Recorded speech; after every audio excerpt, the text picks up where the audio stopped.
About 20 years ago, a group of physicians and other caregivers in the community got together and they realized that many of their patients were not getting the treatment they needed.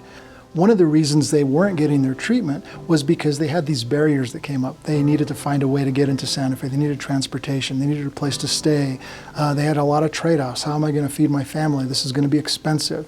So the Cancer Foundation has been an invaluable support to many of my patients. I have patients who live, some of them 3 hours away, on a fixed income. They're able to get gas cards, food cards, and other support to be able to come down and get treatment that they would literally die without the support of the Cancer Foundation.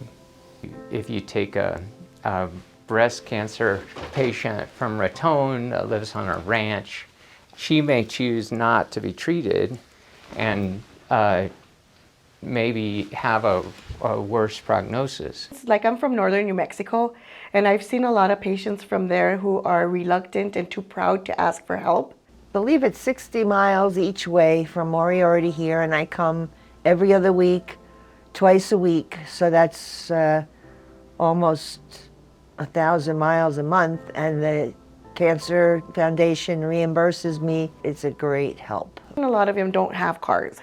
So a lot of times they get to stay in the hotel here, and that really helps them because they can check in on Mondays, check out on Fridays. Just seeing the patients, spinning in their heads, how are they going to get here? How are they going to find the resources to find the money, the gas, to support their family? I think it's hard enough for them to understand and absorb that they have this diagnosis, and on top of that have to deal with how am I going to continue working, how am I going to transport myself there if I don't have a reliable vehicle or somebody to take me, how am I going to pay my bills, how am I going to buy groceries. So knowing that our patients have access to this resource is amazing. The fear of death, but right on the heels of that fear is the fear of being homeless and destitute and not being able to handle that financially. It's been very difficult financially being on a low income. Having cancer, it's very expensive. I got help with my apartment rental fee, the utilities. She helps me a lot. Every time I ask her for something, she wait. I went for the wood yesterday, a whole cord. That's always cold. I'm freezing. Because of the help, my levels of stress went way down.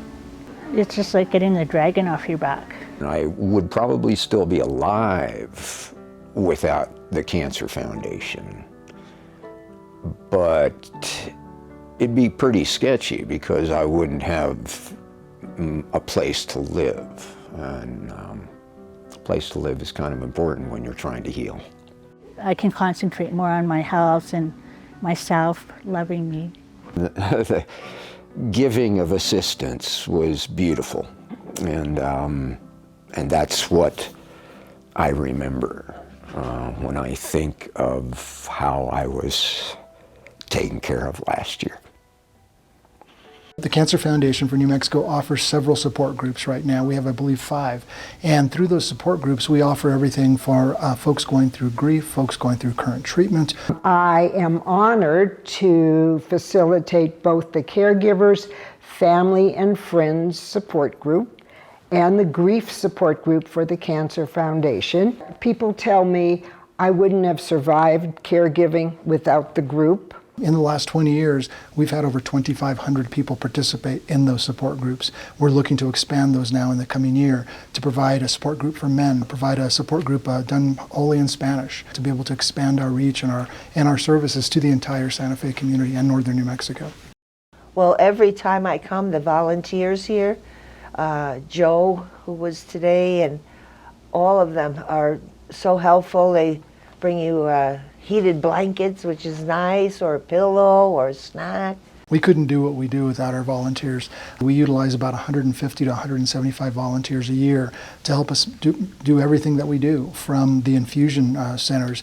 These are the volunteers who are in there every day. There's not a day that I'm not wanting to get here, and not a day that I don't think about it the rest of the day when I get home.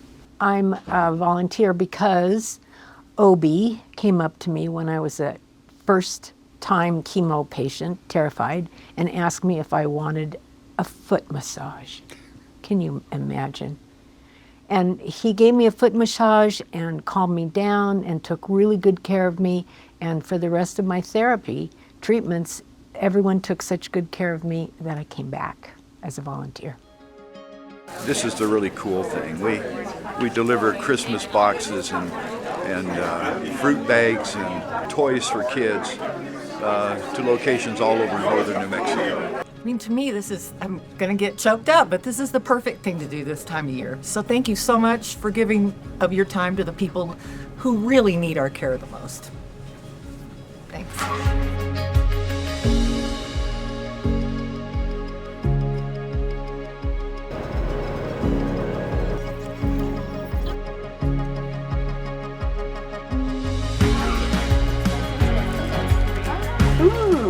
That was really cool. Good, I don't have to make tortillas. I do it every morning. I can see the results in my patient's eyes, and it's easy for me to open my checkbook and give to this organization that's just greatly helping my patients. All of the money stays local and it goes to real patients, real tangible human beings whose names we know, whose faces we've seen. I'm just eternally grateful, and it's almost like like emotional. Okay, so that's all I gotta say. There's no greater place your money could go in my book. So thank you. A lot of people appreciate it. Yeah, give money to the Cancer Foundation. It helps a lot. And thank you very much. It may very well have saved my life. Thank you, thank you, thank you. Thank you. Thank you. Thank you. Thank you. Thank you for donating. Thank you for caring. 2 thumbs up.